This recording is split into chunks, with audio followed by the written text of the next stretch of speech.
Bom dia, a graça e a paz do Senhor Jesus. Hoje veremos o capítulo de número 18. Deus envia Jeremias à casa do oleiro. Abra aí a sua Bíblia no capítulo 18 do livro de Jeremias, que tem 52 capítulos.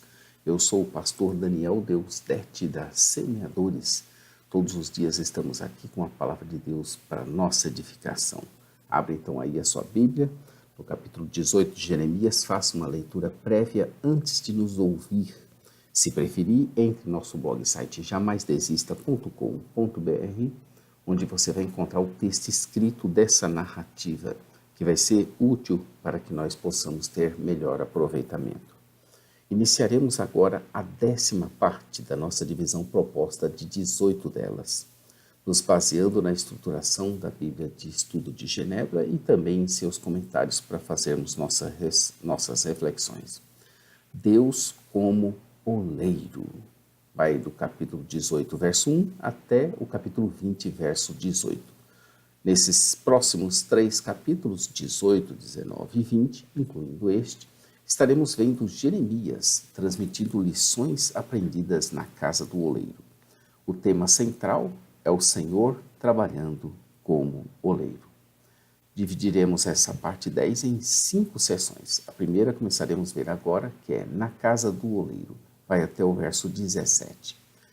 Do verso 1 ao 17, veremos a casa do oleiro. Nessa sessão, Jeremias observará um oleiro trabalhando e aprenderá como Deus trata com Israel e com outras nações. Um tema interessante que a Bíblia de Estudo de Genebra explorou muito bem ao criar o seu texto Providência. Quem está no controle do mundo? Muito interessante, vale a pena você fazer a leitura desse texto. E, novamente, temos aqui, como é de praxe, a palavra de Deus vindo a Jeremias e lhes dizendo, desta vez, para ele ir descer, verso 2, na casa do oleiro. É de Deus a iniciativa de conduzi-lo à casa do oleiro, ao que parece um lugar situado no vale de Inom, aproximadamente perto da entrada, perto da porta do oleiro. Daí a ordem para descer. Jeremias deveria se levantar, descer e ir lá ouvir as palavras que Deus estava preparando para ele. Ele obedeceu a Deus e desceu. Chegando lá, encontrou o oleiro ocupado em seu trabalho com barro, trabalhando sobre as rodas. Eram 2 rodas de pedras encaixadas num eixo vertical. Como bem nos salienta a Bíblia de Estudo de Genebra, para uma descrição mais precisa desse método, veja o livro não canônico de Eclesiástico, no capítulo 38, de 29 a 30. E justamente o vaso que ele observava o oleiro trabalhar se quebrou ou estragou. A palavra estragar é o mesmo termo hebraico de 13:7 que descreve o cinto de linho apodrecido. No entanto, o oleiro tinha plena autonomia com respeito à obra das suas mãos.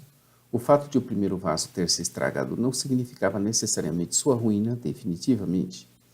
Deus se aproveita do fato casuístico do vaso quebrado e dá uma palavra profética para Jeremias. Sua pergunta retórica é se ele não poderia fazer o mesmo com a casa de Israel. O uso do termo Israel traz à mente os propósitos históricos de Deus na eleição do seu povo como um todo, dos quais Judá havia se tornado herdeiro. Dos versos 7 ao 10, a instrução do oleiro mostra que se o Senhor anuncia a intenção de castigar ou abençoar uma nação, esse propósito pode ser revogado, de acordo com a reação dessa nação. Julgamentos e bênçãos podem ser revertidos, diminuídos ou adiados. A mudança de intenção do oleiro, ou no caso Deus, com base no arrependimento, não contradiz o caráter imutável dos decretos divinos. É importante observar que essa passagem e outras similares, que apontam Deus se arrependendo, não trata das leis eternas de Deus, mas das interações providenciais de Deus com as ocorrências históricas, necessária, livre ou contingente. Veja aí a Confissão de Fé de Westminster, no 5.2. A intenção de Deus de destruir ou abençoar faz parte do seu plano eterno. O arrependimento ou a rebelião do povo e a mudança providencial da interação divina também estão dentro do plano invisível de Deus.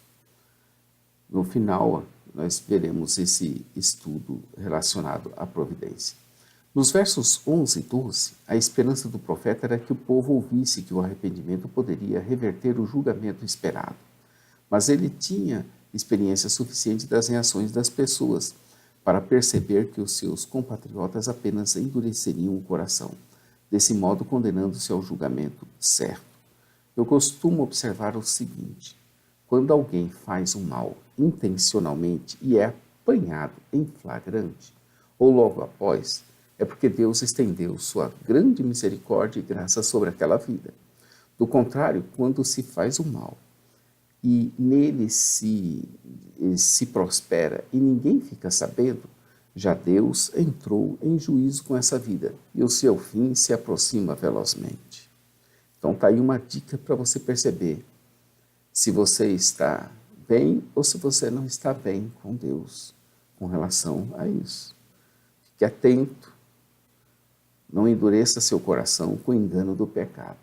Se você está acostumado a pecar voluntariamente e ninguém nunca descobre nada, é a hora de você temer e tremer, pois é certa a vinda do juízo sobre você. Também de nada adiantará essas advertências, porque encontrará o seu coração endurecido pelo engano do pecado. Mas fica a palavra como testemunho. Por isso que eles respondem, verso 2, que não haja esperança e que andarão conforme os seus projetos, fazendo cada um o que diz o seu obstinado coração. Esse tema da teimosia de nosso coração é muito cruel. O que de horrendo fez a Virgem de Israel? Tudo indicava que essa expressão forte era usada para a prática da idolatria. No verso 14, Jeremias volta a usar a natureza em sua argumentação, como fez em 8, versos 4 a 7, em 17, verso 11. Ele faz duas perguntas retóricas para indicar que essas coisas não aconteceriam. Mas o povo de Judá tinha mesmo se esquecido do Senhor. E pior, tinha queimado incenso a deuses falsos. Nas veredas antigas, tropeçaram e passaram a andar em atalhos não aplainados para fazerem de suas terras objetos de espanto e de perpétuos assobios, sendo que todos os que passam por ali meneiam a cabeça e se espantam. Verso 16. Deus retribuirá à altura tanto descaso e com um vento oriental os espalhará diante do inimigo, e no momento da aflição não estaria com o rosto a postos, mas sim o veriam pelas costas, como aquele que passou a desprezá-los e a não se importar com seus respectivos destinos. Deus estaria retendo seus favores, o oposto de encontrar a face de Deus. 2 Crônicas 7,14. Por conta de suas duras palavras, cuja escolha deles foi o endurecimento dos seus corações, para a ruína deles mesmos, eles estariam fazendo grande oposição a Jeremias. Essa é a quinta confissão de Jeremias. O profeta lamenta, com razão, a oposição que suportou e continuaria suportando por dizer a verdade a Judá. A resposta à pergunta de Jeremias é não. Não se paga com o mal um bem feito. Salmo 35:12, 1 Pedro 2:19 a 24. Assim Jeremias estava agindo pelo bem deles, mas eles abriram-lhe uma cova, um gesto que simbolizava intenções assassinas. Verso 22. Verso 1 do capítulo 18. A Jeremias, a palavra que veio do Senhor a Jeremias, dizendo. E nós temos o verso de número 23 encerrando.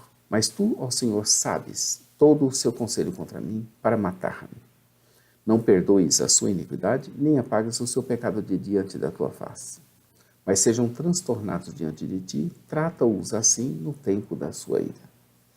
No verso 21, Jeremias os amaldiçoou e os entregou claramente à fome, à espada e à peste. A tríade típica do julgamento. Veja aí 14, Jeremias 14:12. A fome, a espada e a peste. Fome, espada e peste. Essa é a tríade típica do julgamento. Isso porque cavaram contra ele covas para prendê-lo e armaram laços para os seus pés. Verso 22. Jeremias então se volta para o Senhor e sabe que o Senhor conhece suas intenções malignas e todo o conselho que tinham para tirar-lhe a vida. Ele roga a Deus que essa iniquidade não seja perdoada, que sejam transtornados diante do Senhor e tratados dessa forma, não em tempos de paz, mas durante a sua ira. Aquele artigo que eu falei para vocês se chama Providência. Quem está no controle de tudo? Eu abro aspas para fazer a leitura dele aqui. Você encontra ele na Bíblia de Estudo de Genebra. Você vai encontrar esse texto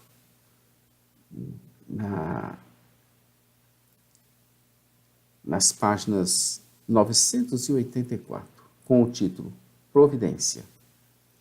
Quem está no controle do mundo? Então, abra aí a sua Bíblia para você acompanhar essa leitura. Muitas vezes a teologia reformada é confundida com fatalismo, porque ela enfatiza que Deus preordenou livre e inalteravelmente tudo quanto acontece.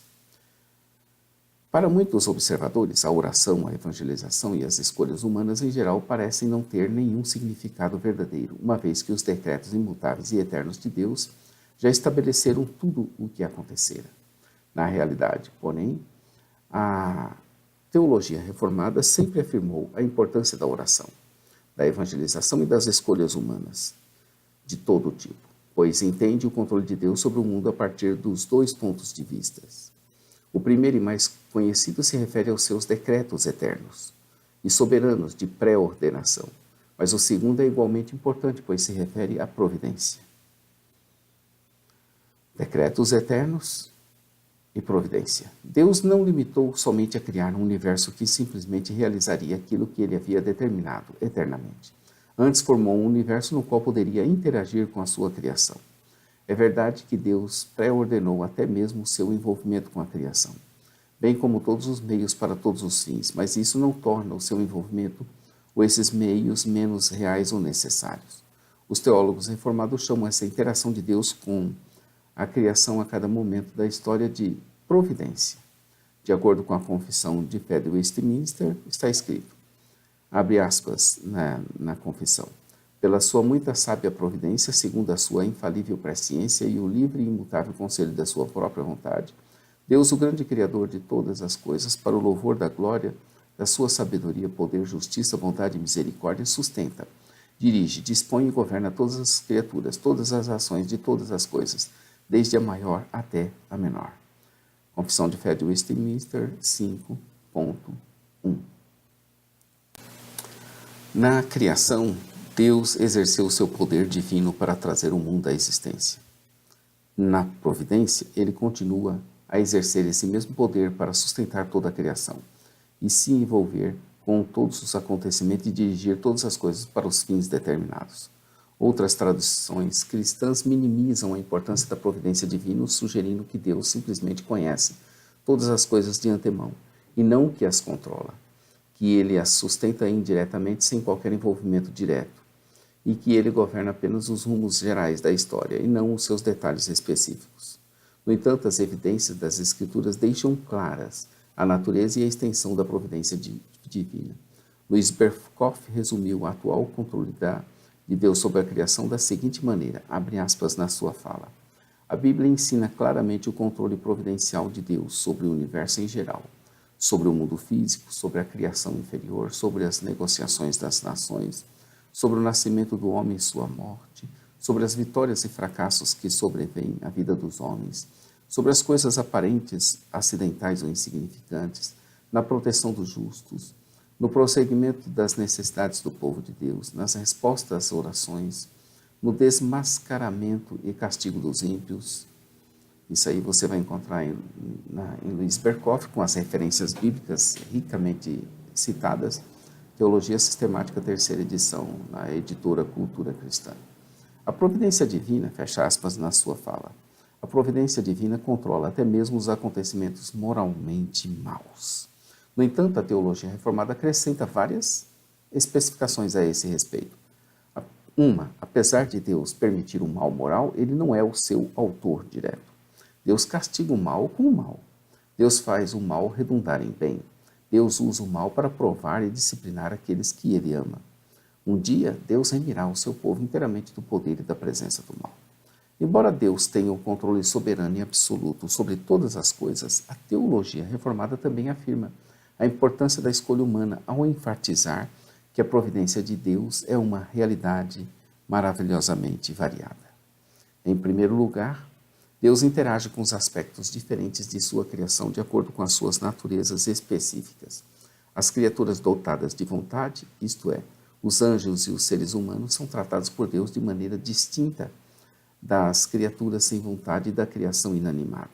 Por exemplo, Deus realiza muito dos seus planos por meio da escolha humana, mas simplesmente manipula pedras e árvores. Em segundo lugar, Deus varia seu envolvimento providencial com o mundo usando com frequência causas secundárias ou criadas, como as ações humanas, apesar de também agir sem elas, ou sobre elas, ou contra elas, como nos milagres e em outros casos em que ele sobrepuja o seu modo normal de operar o universo.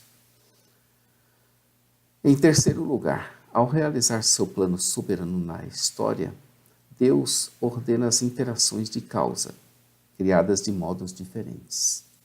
Alguns acontecimentos são necessários, constituindo resultados diretos e inevitáveis de outros acontecimentos. Alguns ocorrem livremente, sem nenhuma necessidade aparente na ordem criada. Ainda outros ocorrem de modo contingente, quando as escolhas dos seres humanos e anjos têm efeito sobre o curso da história, como quando Deus faz certas coisas acontecerem em resposta à nossa obediência ou desobediência. Assim, a doutrina da providência divina não minimiza, mas sim enfatiza a importância de atividades humanas como a oração e a evangelização.